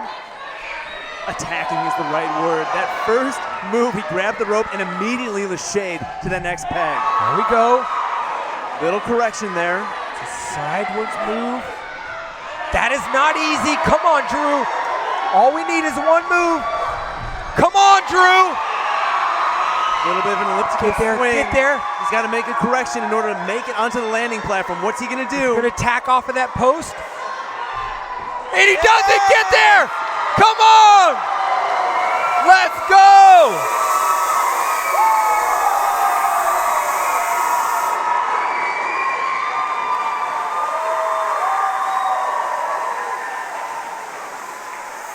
Our first.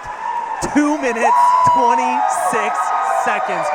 First competitor in the men's division to hit the buzzer. Make it through the rodeo ropes and bring it home. Drew Trestle showing why he is in his own class of ninja. A true American Ninja Warrior, being our only one to beat all 4 stages this year, only one of 2 people to ever do it on the show American Ninja Warrior, and our only one to hit a buzzer in the men's finals thus far. That is exactly what everyone here in the hometown crowd, Naperville, is wanting to see, and everyone at UNX now, they wanted to see Drew Trestle compete and do what he does on a course of this level. Transitions around the board are so smooth for Drew. Notice how close his chest is. He is glued to the side of that board, causing the weight to go down to his feet. Now here, sliding on the rope, but locking in. It's almost like he knew that the bottom of that has tape, so he's sliding down to the good grip. Drew knows what he's doing out there. Big swing to the finish, and again, hitting the buzzer. Well, we want to hear more from Drew Trestle, the first finisher here in the men's division, and for that, we're going to go down to Marley. First, Drew, congratulations. Thank you so much. So as we watched your replay, you went through and gave your own commentary, and you even gave some critique. Was that all in prep for your second run if you have to do it? So my prep going into this was get to the salmon ladder in enough time that I'm first place, top 5.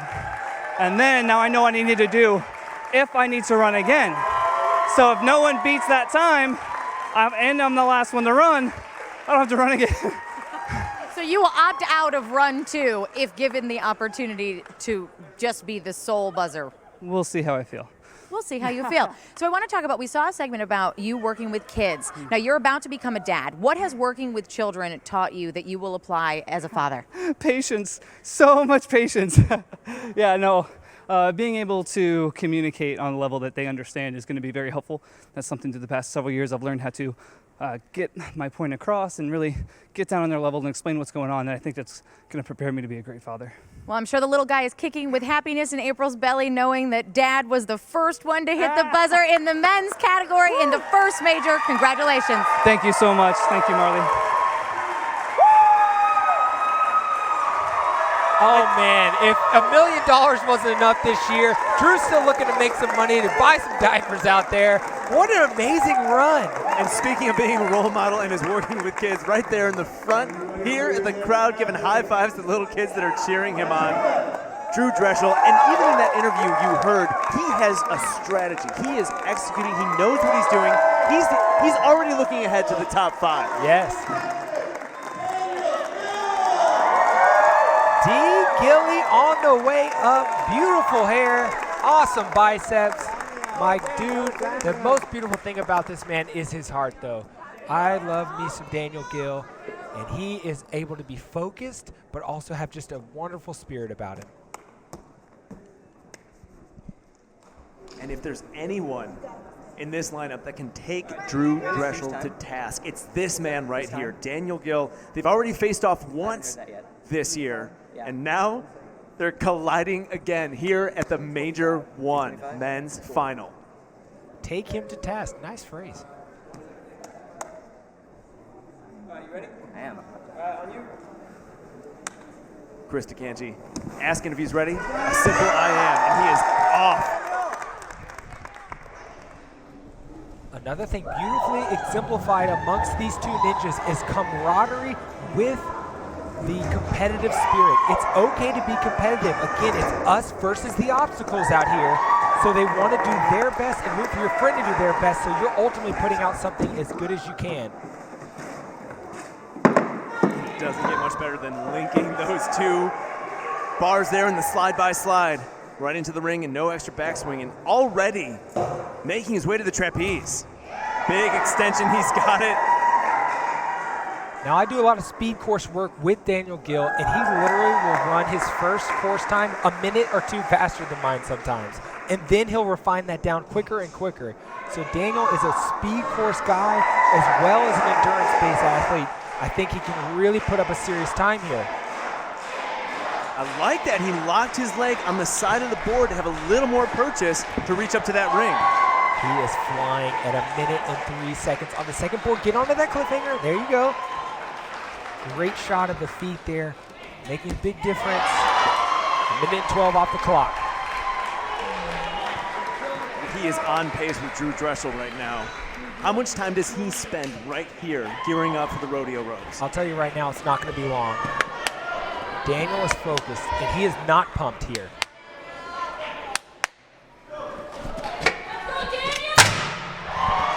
Now that clapping that he's doing, is that to get the chalk to the right place, or is he trying to get to work out some of that lactic acid? He's clapping to get the residue of chalk off. There we go. Daniel attacking right here's a grip. Big move. Oh my, we're gonna see it. Get off of there. Go, G, go! Oh my goodness. I'm out. I'm up. I'm up and out. What? Under 2 minutes? Unofficial time 2:01? We've got to go to the judges on that. Holy cow. It was on rodeo ropes. He made up so much time. Yeah, and you called it, Grant. I was wondering how much time he was going to spend getting into that next obstacle, and you called it. He went right into it, and that made the difference. I know Daniel Gill, and he does not need to rest, so he doesn't take that time and he attacks obstacles. That's exactly what he did on rodeo rope, going right from one to another. That gives you less time on your hands, where it's really taxing you and slowing you down and using up more energy. He goes quick and efficient all the way through those ropes. And right there on the floating boards, it was like a clinic in efficiency. And then right here on the rodeo ropes. Beautiful hair, by the way.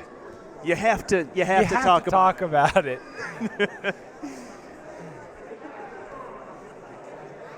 Right there, he is quick to dismount. Way less swings than Drew. Hits the buzzer, celebrating with the crowd. We want to hear more from Daniel Gill, so let's go down to Marley.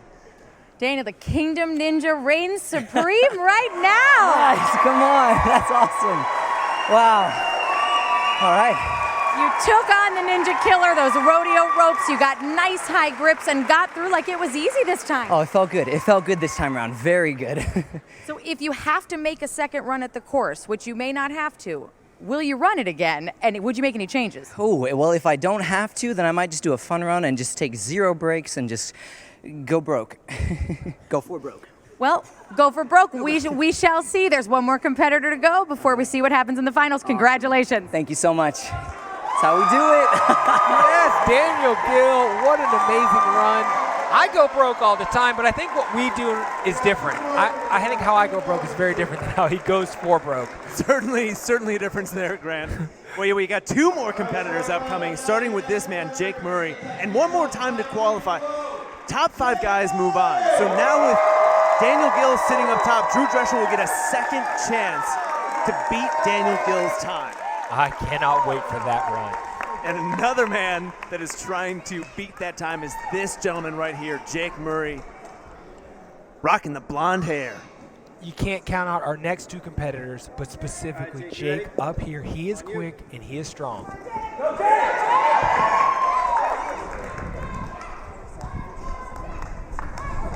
Jake often known for his fun-loving personality, but he is also well known in the ninja community not only for his talents, but his speed on courses as he linked those together, hopping off with only 16 seconds off the clock. Yeah, only seconds behind the pace that was set by Daniel Gill and Drew Dressel. And if there's anyone in this lineup that can keep pace with those guys, it's Jake Murray.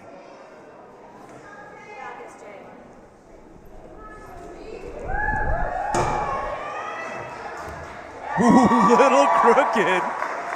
Was able to make it work, though. Yeah, you could tell by his face, though, he was under enough control. He was just flying and doing his thing. Where he's really going to excel, I think, is here at the back half, is because he does not get as pumped as a lot of athletes may get. He gets focused in, and he really can keep moving. His feet, though, are a little precarious. That heel is just barely holding on, but he makes it around. I like to see that. Toes just barely on that little ledge, and that can make all the difference.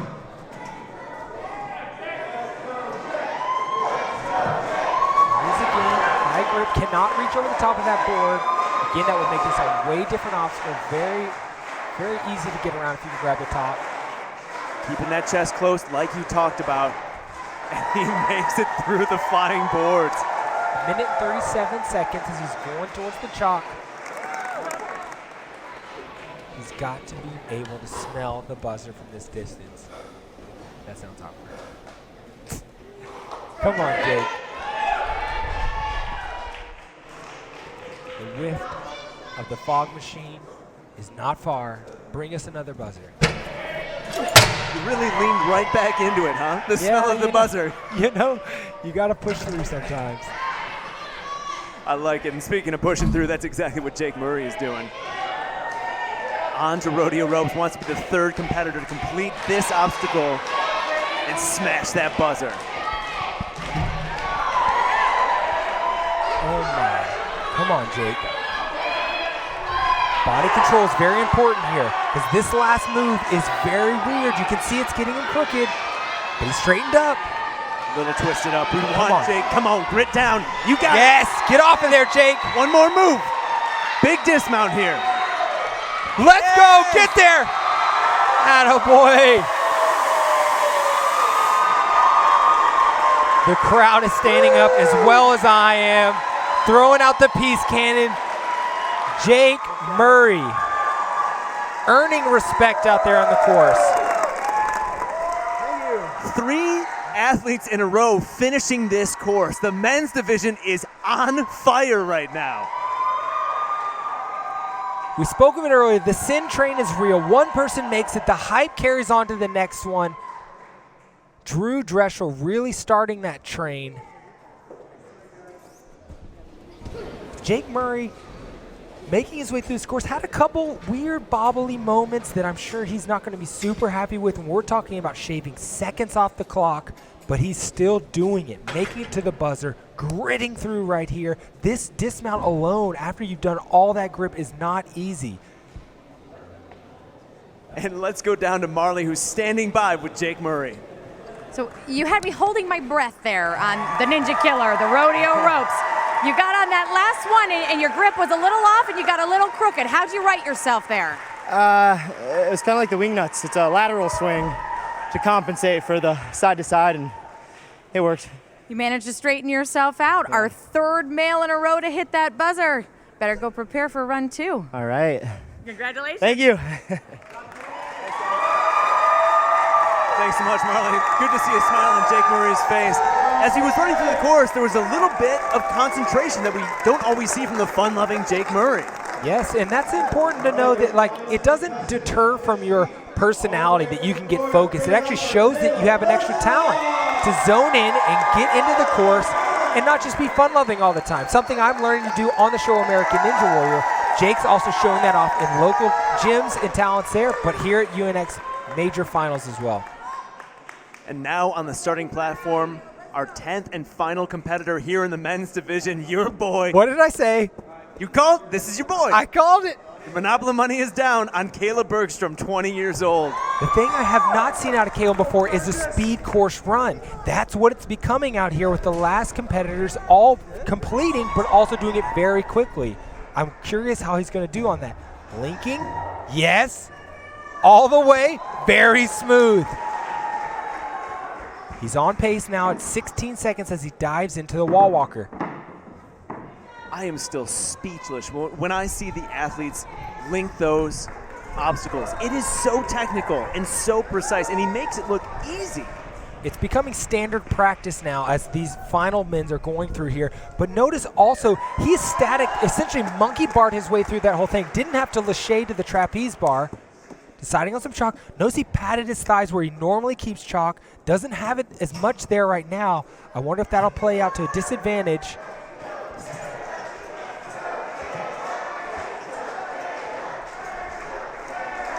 Baby Bergie, the youngest of 9 Bergstroms. The family is very ninja related. His dad, his brother, his sister, him, all being on American Ninja Warrior, and is making light work of this course in par with our fastest time so far. It's all about if he can make this, what kind of rest he takes, and making it through our Ninja Killer, the rope rodeo. So what is the strategy here? So Kayla Bergstrom, he has the advantage of knowing that if he hits the buzzer, he's in. He could hang out for the next 2 minutes and know that he gets another run at it in our top 5. So do you go for broke right now, or do you ensure that you lock in your spot in the top 5? I think you go for broke. For a second there, I didn't think he was going to put chalk on. I think you want to go for broke because then you know you're in the finals with that kind of time. You ultimately want to see how it feels if you rush it. Everything changes on the speed course. Here he goes into this grip. You got to attack. Now, it's crucial that he keeps his body in line with where he wants to go. So far, perfectly executed. Yeah, this may be the smoothest we've seen any of the athletes get through rodeo ropes. Everything looks so controlled. Locks in that final move. Adjusting that swing. Good correction. There we go. Baby Bergie. Hitting buzzers. Solidifying his position in the top 5. He will be moving to our final round. This next and final round of competition is going to be unbelievable. It really is. 5 insane athletes proving their mettle on this very difficult course. We saw a lot of athletes go down, even in the top 10. We had a number of athletes fall on the flying boards, but not Kayla Bergstrom was not among them. He will be in our top 5, having been the 4th in this men's division to hit the buzzer. Interesting moves here as he goes through here, chalking up, hopping through. He has actually displayed a lot of great body control. He made sure to not use extra swings, even on the dismount. He did an amazing job. And let's go down to Marley to talk more with Kayla Bergstrom. Our 4th straight finisher. There's so much smoke in here. We're going to have to wait for it all to clear. I'm so excited. Honestly, I didn't know if I would clear, but I felt pretty pumped and just got it done. So you made it through those rodeo ropes. They hung you up last time. What did you do differently in this run? I actually moved all of the ropes. I didn't try to do anything dumb. I thought it through. So if you run for the final round, since 4 of you finished, do you plan to try to go faster, or are you just going to stick with the speed that you went with and hope it's the fastest? Oh, I'm going faster. Way faster. Way faster. All right, well, we'll be here watching. Congratulations and best of luck. Thank you so much. Oh my goodness, did you see his face when he said he's going so much faster? These finals are going to be unbelievable. Down the gauntlet. Top seated right now is Daniel Gill. Right underneath him, Drew Dreschel. And there's Kayla Bergstrom, who we just heard from. He's got plans. He's got plans to run even faster. So no one is safe right now. We've got a killer lineup in our top 5 that are moving on for one more shot at this course. This is going to be a speedy course. People are going for broke. Knowing Daniel Gill has already set a 2:01 pace, that is flying through this. Now linking those first laches is not just a fun idea, it's necessary if you want to be in the top position. Yep, very exciting. We had so much action, some devastating falls, but some unreal runs. We could not be more stoked to see what these guys bring. A lot more ninja action to come. We are excited. Don't go far. We got more ninja action here at UNX now.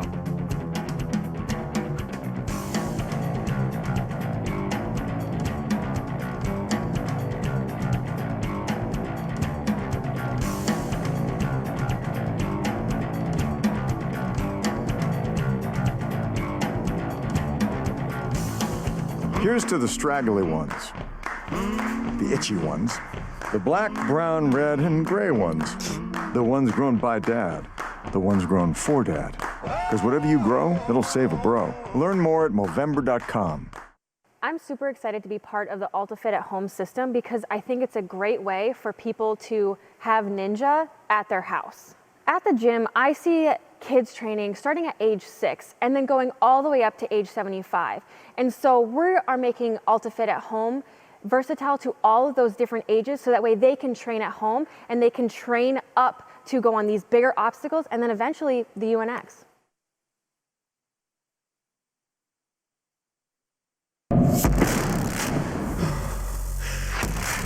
This is not a show. It is a sport. Here, we aren't just contestants. We are competitors. The home for the sport you love. UNX now is a new streaming network. The home for all things ninja. The only place where ninjas and ninja fans can follow the UNX series. This is my life, my profession, my passion. At UNX, we are athletes.